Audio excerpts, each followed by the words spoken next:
What's up, guys, and welcome to another episode of 3 Wide with Tom Ludemoser here. I'm back in the studio for the YouTube here. Obviously, a little less light on this side. Not exactly perfect. Still going to work it out. Anyway, thanks, guys, for coming and joining and watching the video. If you are a fan of great NASCAR content, hit that subscribe button. We're going to keep improving, keep growing. As you can see, the studio is definitely updated. I got a little bit of sheet metal. That's the first sheet metal I've ever bought. Very happy with it. Big shout out to the Racing Warehouse. Check them out on Facebook, Instagram, and anything else you can find them on.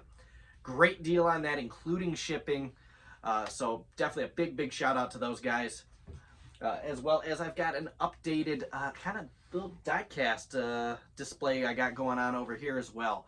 So everything's a little new. Everything's a little different. It is post 2020 championship. It's over. NASCAR is over for the year. Seemed like the longest season ever and kind of seemed like the shortest season ever. So, kind of a hit or miss. It kind of depends on exactly what you're looking for. I went to the championship, got me some pretty cool swag while I was there. Had a great time. Loved it. So anyway, to the topic of the video, being that it is the end of 2020, I have got my top 5 moments in no particular order, might I add, of 2020 here. Obviously, your guys' opinions are going to be different than mine. Please hit the comments below. Let me know what your opinions are. I would love to know, compare, contrast, get a little different viewpoint going on here. So what you guys think, what I think, let's put them together. So number 1, we're going to start at the Daytona 500. These top 5s are going to be great things. They're going to be some terrible things. Just kind of my biggest moments of 2020 is what I'm going for here. So, like I said, number 1, Daytona 500, the wreck in the Tri-Oval. That was, let's be honest, pretty damn scary. No one knew if Ryan Newman got bumped by Blaney going down the front stretch. Newman had that win if he did not get spun. That would have been his second Daytona 500 and probably a little bit of redemption for the second half of his career. But unfortunately, that landed in obviously kind of a tragedy, tragic moment for NASCAR fans. I mean, everybody was, let's be honest, everybody was silent. I was watching the race on here on my phone at work. Because it was rained out, obviously, after that Sunday. And I just kind of sat there staring at the phone, looking for updates, waiting for updates. I like Ryan Newman. I think it's great that he is one of the most difficult drivers in NASCAR to pass. Find it great that he fights. He is very passionate. His last couple years at RCR sucked. His last year, he did nothing but criticize the race team, which obviously that's, or maybe not nothing, but it did a lot of criticizing for the race team, which, it's not a good thing, but the guy expects more. They called him Rocket Man, and here he is upside down in a car that looked like we may have had another fatal Daytona 500. But obviously, everything went well. Ryan Newman missed just a couple of races due to the COVID. Ended up getting back in that 6 car, and he's going back again next year. So that's always a great thing to see. Number 2. Number 2, speaking of COVID, the return from COVID, the strong return from COVID. The number of NASCAR fans and drivers and even the media, they're like, hey, NASCAR is coming back. This is the first, I don't want to say the first, but one of the first major televised sports to come back during the COVID. Especially being a team sport, having all those people. How is this going to work? How is this going to... we didn't know a ton about the COVID. We didn't know if people were going to get sick, people were going to continue, people were going to drop off. NASCAR was going to have to disappear after 1 race, 2 races, 5 races. And luckily, we never had that. So that is always a good thing. It was great to see that NASCAR did what they did. They did it very, very, very well. Now we're in the halfway point through November, and you've only had, I think it was 1, maybe 2 pit crews that had to stay. Obviously, you had Jimmy Johnson, who missed his playoffs because he had to miss a race. That 1 race cost him the points. Hell, even just showing up, he might have had enough points to make it to the playoffs in his final season. Austin Dillon missed a race, and then obviously throughout the other series you had different drivers and you had different team members who all got sick, but overall there was no pandemic throughout NASCAR. People were not getting sick in massive numbers like some of the media thought, like a lot of the naysayers thought would happen.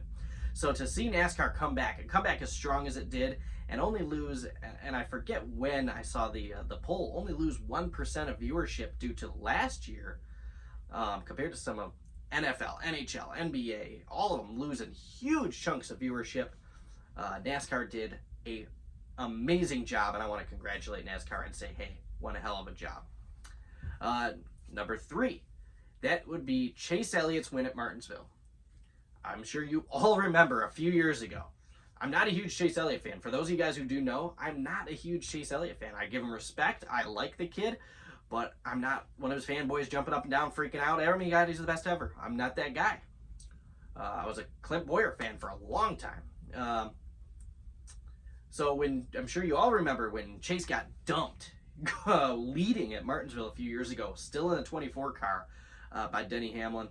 Martinsville just hasn't worked well with Chase. He's had some decent performances there, but just never got out. For him to go out and win, a must-win situation, might I add, to move on to Homestead, and just the emotion when he got out of the car, just pounded on the roof, left that big old dent, pounded, just kind of just sat there for a second. That was great to see the emotion coming out of Chase Elliott, to know you're going to the championship for, I wanted to say you're going to Homestead, you're going to Phoenix. It was a lot of fun to watch. It was really cool to see, and obviously just a great emotional feel-good story for him to get out of that race car and just the emotion going through him. Kind of ties into the emotion you saw at Phoenix. Like I said, I was there. I mean, obviously I couldn't see him, but you could see his eyes in the big screen TV down there. Big shout out to Phoenix. Those TVs are very nicely placed. And then Martinsville kind of leads into number 4, and that's Harvick with 9 wins. The most dominant driver of the season. Arguably the most dominant season he has ever had. And he was out at Martinsville. It just goes to show this playoff format, you are absolutely have to remain at the top of your game at all times. Otherwise, you're not going to make it. It shows some of the flaws and some of the positives for the format. Obviously, you look at the flaw, the 9-time winner, the guy who, if we were still in Winston Cup, would have won by, I think it was like 100 points, 200 points, the championship. Missed it because he had 3 bad races in a row. Actually, one where he finished second, but he just didn't get that win, and you're in. Obviously, you had Ryan Newman a few years back, 2014, when he did win his Harvick did win his championship. Newman made it to the Final Four, finished second with no wins in the win and you're in format. So I like the playoffs. I love the win and you're in format. I love the whole situation. I think it's fantastic. Obviously, everybody's a little different on that opinion. And number 5, I hate to mention it, but I have to. The biggest moment, Kyle Larson, who came off his win last year, came off a decent season, not having quite the stellar season we kind of hoped he would have. Came off a great season, a good season, and we had the Larson snafu. If you guys are on NASCAR Unfiltered on Facebook, you know I put him down as racial slur in the number 5 car on my poll on who's going to win first in their new rides. Obviously, one of the biggest foul-ups in arguably, I don't want to say NASCAR history, but kind of in sports history. I mean, you had a guy who was, let's speculate here, probably making $10 million a year running for not one of the biggest race teams in NASCAR, but definitely one of the more visual teams, more noted teams in NASCAR's recent history. Over there at Chip Ganassi in that 42 car. Great sponsorship. McDonald's, Credit One Bank. I mean, he had a lot. Chevrolet. I mean, some big brand names backing him. You know he was making buku bucks. And then sitting there playing iRacing, he let it slip. The word that must never be said. And he let it slip pretty, let's be honest, pretty nonchalantly. And you just kind of get the whoa, everybody kind of like, whoa, dude. Kyle Larson just said that. Hey, Kyle, we're live. And then you just saw his pure emotion just. Now, I think that was my one of my top 5 moments, just because obviously it brought Matt Kenseth back into the picture. It brought Ross Chastain kind of up into the picture, pushed out for Kenseth, but it just a little different. Huge change. And then obviously now he's going to the 5 car. He's going to Rick Hendrick now. I think he has definitely, in my opinion, everybody's different, of course. In my opinion, he has definitely made up for what he has done. He's probably not one of the racist guys out there. Obviously, it's a racist, very racist comment. But I mean, I got no explanation on it. I do think it was definitely a top 5 moment, though. And of course, can't have a top 5 without a honorable mention, and that is kind of relating into that same topic there.